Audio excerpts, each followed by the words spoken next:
içigi çüşüp derizem,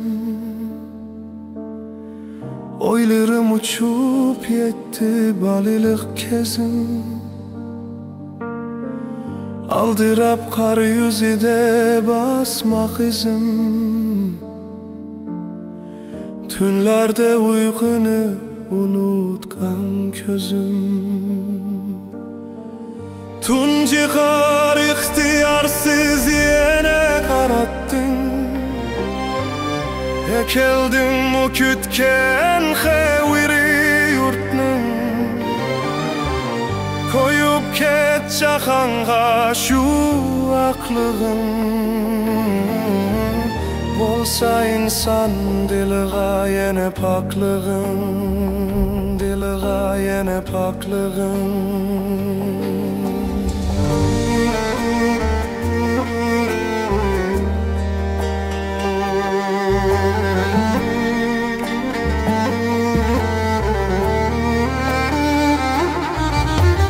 Yumran kar bergi erip menzimde,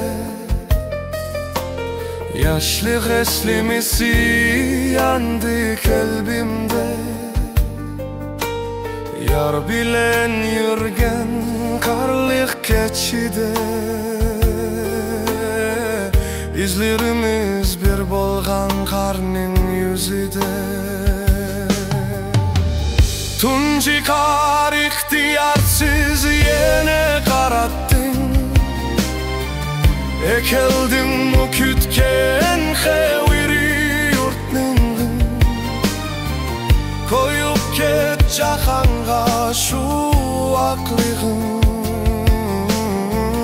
bolsa insan diliga yine paklığın.